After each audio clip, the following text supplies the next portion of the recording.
9월 24일 수요일 말씀으로 시작하는 아침입니다. 기도하시겠습니다. 하나님 아버지 감사합니다. 오늘도 주님의 그 섭리 가운데 주님을 신뢰하며 어떠한 상황 가운데 주님의 은혜임을 깨달아 알게 하여 주시옵소서. 오늘도 우리와 동행하시는 주님께 모든 것을 의지하며 감사드리며 예수님의 이름으로 기도합니다. 아멘. 자, 우리 오늘 함께 나누실 말씀은 창세기 42장 26절로부터 34절까지입니다. 창세기 42장 26절로부터 34절입니다.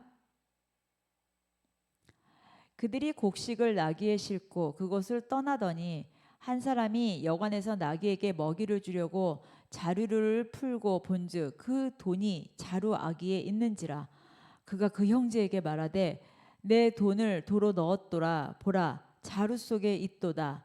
이에 그들이 혼이 나서 떨며 서로 돌아보며 말하되 하나님이 어찌하여 이런 일을 우리에게 행하셨는가 하고, 그들이 가나안 땅에 돌아와 그의 아버지 야곱에게 이르러 그들이 당한 일을 자세히 알리어 아뢰되 그 땅의 주인인 그 사람이 엄하게 우리에게 말씀하고 우리를 그 땅에 대한 정탐꾼으로 여기기로 우리가 그에게 이르되 우리는 확실한 자들이요 정탐꾼이 아니니이다.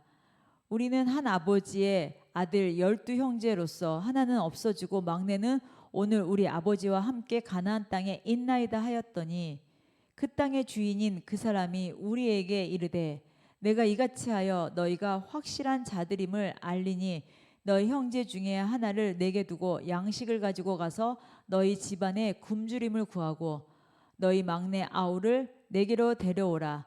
그러면 너희가 정탐꾼이 아니요 확실한 자들임을 내가 알고 너희 형제를 너희에게 돌리리니 너희가 이 나라에서 무역하리라 하더이다 하고. 자, 오늘 말씀의 제목은 은혜를 바라보입니다. 은혜를 바라보라.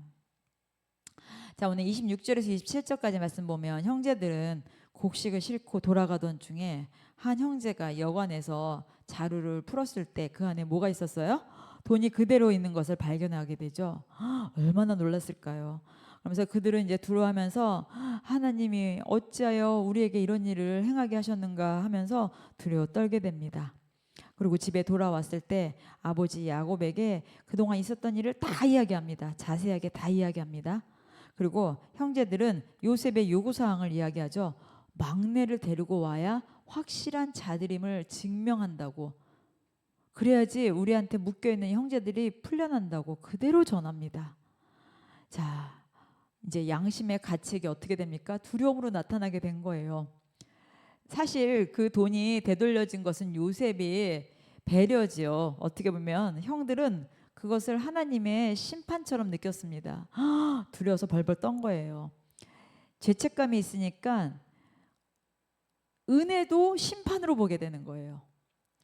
회개를 하게 되면 어떠한 문제도 감사가 되는 겁니다.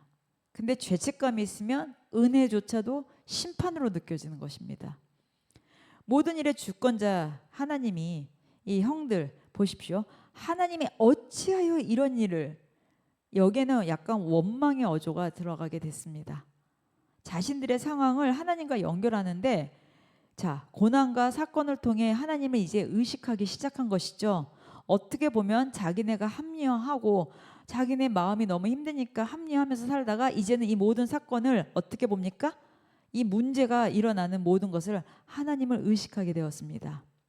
자, 요셉이 형제들에게 막내 베냐민을 데려오라고 한 것은 어떤 조건이 아닌 거죠. 왜냐하면 형제들을 진실한 회개의 자리로 이끄는 하나님의 훈련이에요.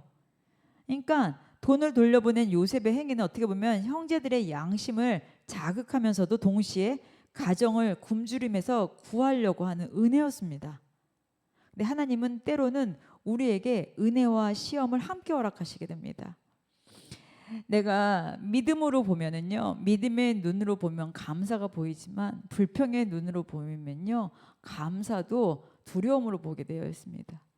근데 죄책감을 보게 되면 은혜조차도 심판으로 보게 되지만, 회개로 보면은요, 회개를 보면 범사가 감사하게 되어 있습니다. 여러분 어떻습니까? 하나님께서 우리에게 회개를 요구하시고 회개를 원하시지만 회개는요 오히려 문제를 해결하는 것이 아닙니다. 회개는요 내 삶의 모든 것이 새로운 시작인 것입니다. 문제 해결은요 회개가 아니라 모든 거의 시작이 회개입니다. 문제 해결의 모든 키는요 하나님께 있는 것입니다. 자, 여기 형제들은 자신의 죄를 직면하게 되고 회개로 이끄셨죠. 왜요? 이제 새롭게 나아가게 하기 위함입니다. 우리는 어떻습니까? 하나님의 은혜를 은혜로 누리고 있습니까? 아니면 오히려 죄책감 때문에 두려움에 벌벌 떨고 있습니까? 내가 어떤 문제나 어려운 사건을 만날 때 왜 이런 일이 생겼을까? 왜 하나님이 나한테 이런 것을 허락하셨을까 하면서 원망하기보다는 하나님이 나를 깨우시고 회복시키는 과정이라는 것을 우리가 알고 반응해야 됩니다. 하나님의 섭리는 때로는 두렵고 불편하기도 합니다. 어떨 때는 내 방식, 내가 상상했었던 거하고는 다릅니다.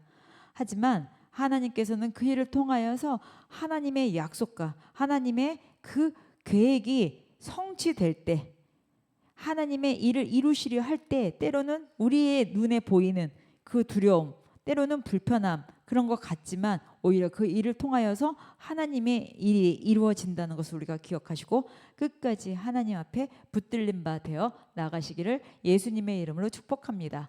기도하시겠습니다.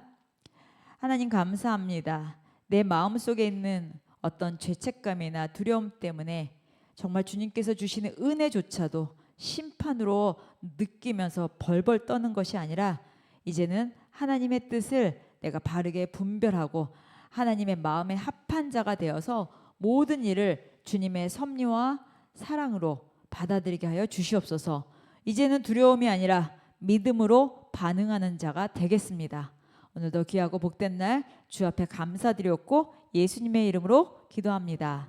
아멘.